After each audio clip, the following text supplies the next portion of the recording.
Good afternoon, everyone. Thank you for being here. On behalf of the South Carolina Corps Cadets, I'd like to present a picture of a cadet folding our gracious American flag, sir. Thank you, sir.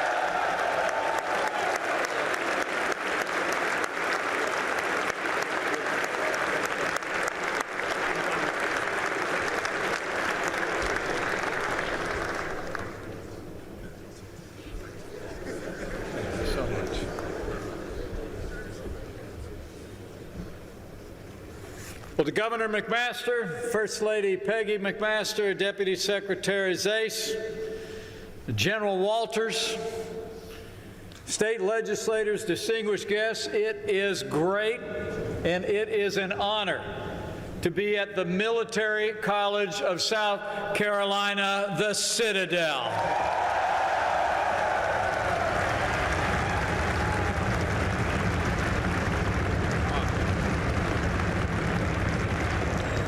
I want to thank you all. I want to thank you all for that warm welcome, for this inspiring view. And I also want to thank the leader of the Corps of Cadets, Cadet Colonel Ben Snyder, and all of you for this kind recognition. It means a great deal to me, and I look forward to displaying it at the home of the Vice President of the United States with great pride. I really couldn't be more grateful to address such an extraordinary group of young men and women. And as a small token of my appreciation, I have instructed the Commandant to extend amnesty for all qualified candidates effective immediately.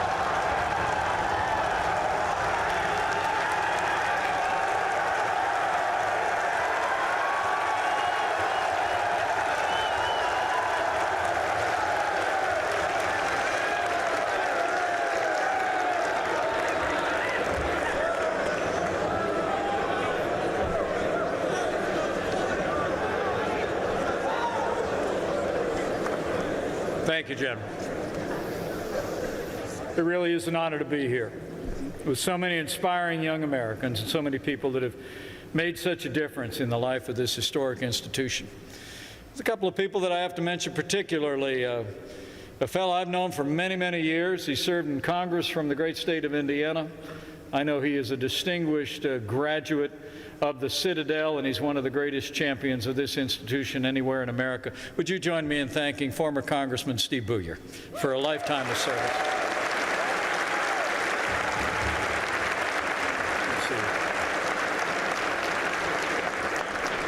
And I also had the pleasure today of meeting an American with an extraordinary lifetime of accomplishments, past, present, and future. She was, in fact, the first woman to ever graduate from the Citadel. Join me in thanking State Representative Nancy Mace. Nancy.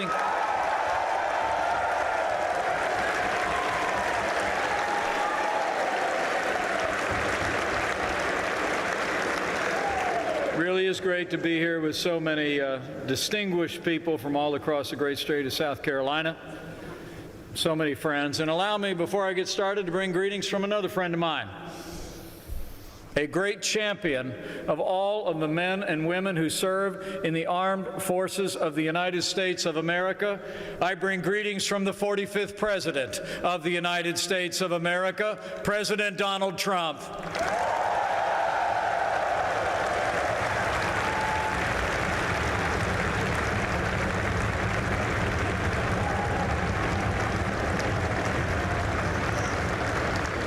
Before I begin, allow me to address an issue that I know is on the hearts of people all across South Carolina today. And as your Vice President and as a father, let me say, we were deeply saddened to receive word this afternoon that the remains of Faye Swetnick, a 6-year-old girl who went missing from her parents' front yard just 3 days ago, have been found. A few moments ago, I spoke on the phone with FBI Director Christopher Wray, and I have assured Governor McMaster that he will continue to have the full resources of the federal government made available in this investigation. We will continue to work closely with state and local authorities to hold any to account who are responsible for this heinous crime. But I would just urge everyone in South Carolina, hug your kids today and keep this little girl and her family and her community in your prayers. It is great to be back in South Carolina. And as I said, it's a special honor to be here at the Citadel for my very first visit, where you all and those who came before you represent generations who have stood strong in defense of freedom for nearly 2 centuries. It is remarkable to think that 200 years ago, South Carolina militiamen were drilling just outside the old Citadel's grounds. Proud citizen soldiers all dedicated themselves to the principles enshrined in the Declaration of Independence and secured in our Constitution. But more remarkable still was the decision by the state legislature in 1842 to take the guardhouse it had built on those grounds only a few years before and to convert it into an institution of higher learning. And ever since then, the men and women of South Carolina's Corps of Cadets have added to the honor of this state and our nation. Citadel graduates have served in every armed conflict since the Mexican War. They fired on the Federal steamship that tried to reinforce Fort Sumter. They sailed with the first American convoys to Europe in World War I. And during World War II, your cadets enlisted in the armed forces at a higher rate than any other civilian college in America.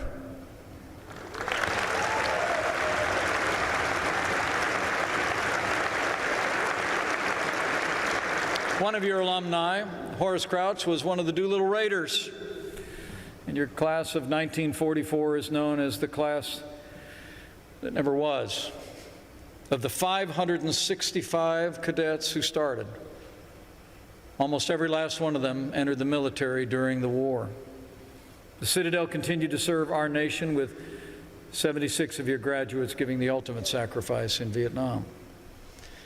But just as important as the lives you fought to defend are the ideals that you sought to preserve. That of the citizen soldier, always disciplined, always honest, always true to your core values. Honor, duty, respect. They are the hallmarks of every graduate of the Citadel.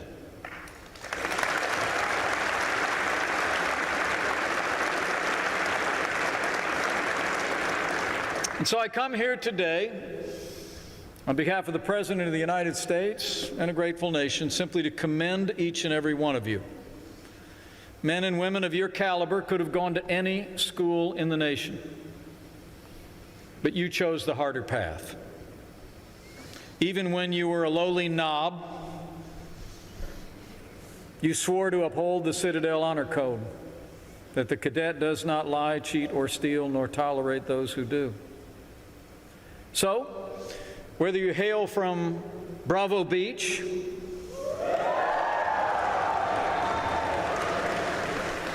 or you drill with the Summerall Guards, or even if you're one of those heartbreaker, life-taker types in our company.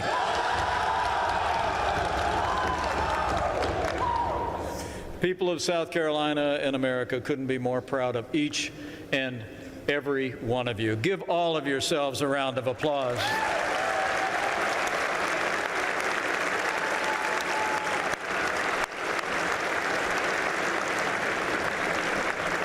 The South Carolina Corps of Cadets truly is full of amazing Americans. Like a senior in Kilo Company, Army ROTC graduate from American Samoa. I'm told that when she was growing up, she used to help her family take care of her great-grandmother, and that experience inspired her to become a nurse. But when she was debating where to go to college, it didn't take her long to decide where to go. Her father had served in the U.S. Army for nearly 30 years, and she was drawn to the Citadel's sense of discipline and accountability, as I was told. And she made the most of her opportunities here. Today, she is a Gold Star Dean's List cadet, and her parents and her community couldn't be more proud. Would you join me in recognizing an incredible young woman who this May will become the Citadel's first Army nurse, Cadet Anna Malai Tai. Where are you, Anna Malai?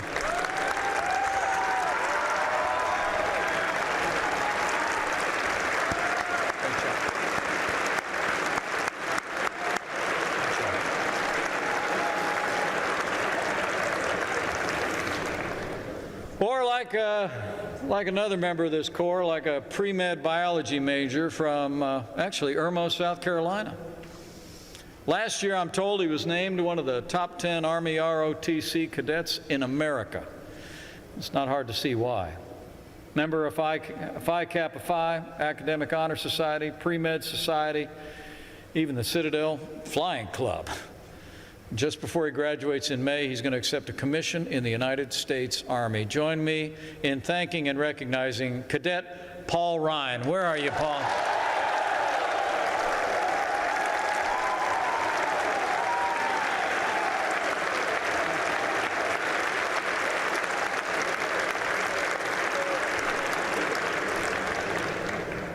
The truth is, Anna Malai and Paul are just emblematic of each and every one of you.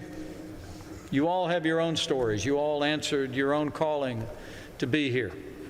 You answered the call of citizen soldiers, sworn to uphold the highest ideals. In a few months, for many of you, your future will begin. Many of you will go into the armed forces of the United States. Others of you will begin careers in the American workforce in the private sector. But I have every confidence, as the Commandant does and all of these great alumni do, that all of you will bring with you the code of honor that you learned here at the Citadel. And to those of you that are graduating, I'm proud to report to you that thanks to the leadership of President Donald Trump, the America that awaits your energies and ambitions is experiencing a new era of optimism. They say timing is everything for the class of 2020. You've got great timing because the American economy is booming. It's true.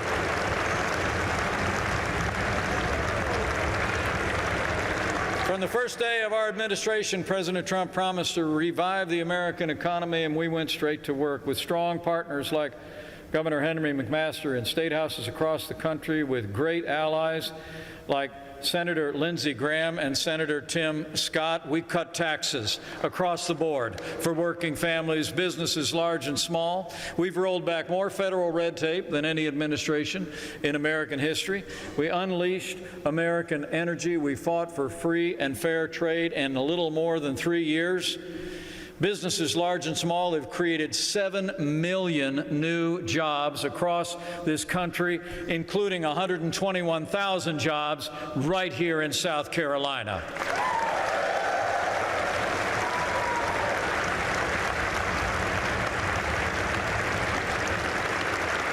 The unemployment rate is at nearly a 50-year low, and more Americans are working today than ever before in the history of this country.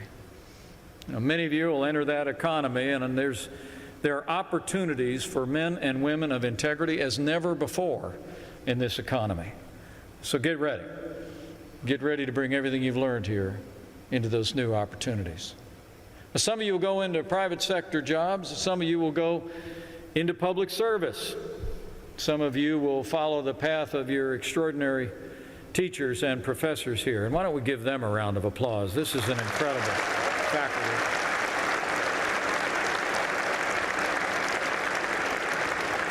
Some of you, we hope, will find your way into public life, serve in public office, as many of the people gathered with us today have done, and to serve your country and to stand up for the ideals that you learned here at the Citadel. You know, I can report in my 12 years in the Congress of the United States, it was actually my honor to serve alongside 3 graduates of the Citadel during my tenure. Not only Congressman Steve Booyer, but Congressman Gresham Barrett and Senator Fritz Hollings, all proud graduates of the Citadel and all great and distinguished public servants.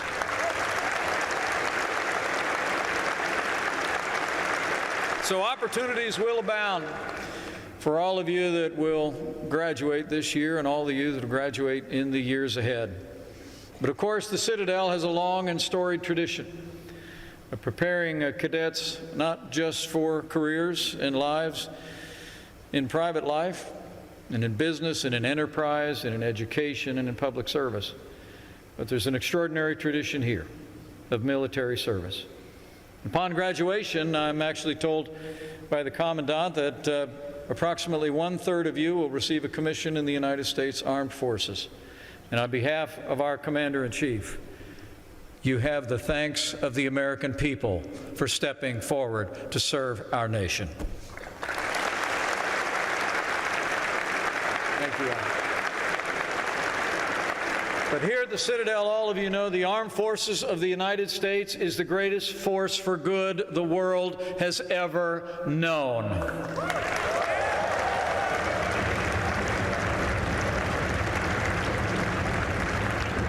And as many of you prepare to join that force, let me say, as your Vice President and as the proud father of a United States Marine, I couldn't be more proud to serve alongside a president who cares so deeply about the men and women of our armed forces and their families. From the earliest days of our administration, President Trump has taken decisive action to make the strongest military in the history of the world stronger still. We're giving our armed forces, soldiers, sailors, airmen, Marines, and Coast Guard the resources and support they need to accomplish their mission and defend this nation. In our first year in office, President Trump actually signed the largest increase in our national defense in a generation, including the largest pay raise for men and women in our armed forces in more than 10 years. And as the President said in his historic State of the Union address just a little more than a week ago, in his words, we've purchased the finest planes, rockets, ships, and every other military equipment. Our soldiers, sailors, airmen, Marines, and Coast Guard will have the best, and it'll all be made right here in the USA.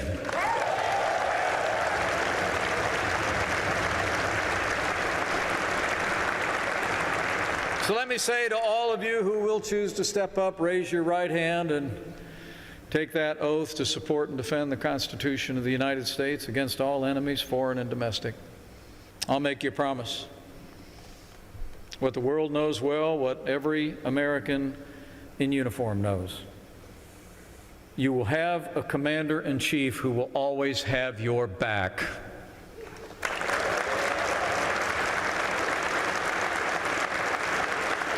We've stood strong.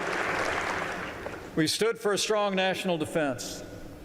But all of you here know, and all of your training here, the discipline that you've learned, the academic work you've done, these hallways, you all know already. The strength of our military ultimately comes from the courage and character of the men and women who serve. You know, it's always humbling for me to have the opportunity to address men and women in our armed forces, those who have served and those who will serve. Because you see, my life didn't take me into the uniform of the United States. But I'm the proud son of a United States Army combat veteran. Lieutenant Edward J. Pence fought in combat in Korea. He came home with some medals on his chest, and they promptly went in the drawer, and my dad always said the heroes in the Korean War were the ones that didn't come home. Really, I was raised to have a deep sense of humility and gratitude, the gratitude that every American feels for the men and women who step forward to defend us. And I am, in fact, among the millions of Americans who have lived beneath and enjoyed the freedom that generations who have passed through the Citadel have secured. And so I'm really here to pay a debt of gratitude. Now, the good book says, if you owe debts, pay debts. If honor, then honor. If respect, then respect. And I'm here as a family member of those who are serving and who did serve to say on behalf of a grateful nation, the American people are grateful to each and every one of you and all the extraordinary men and women of the Citadel.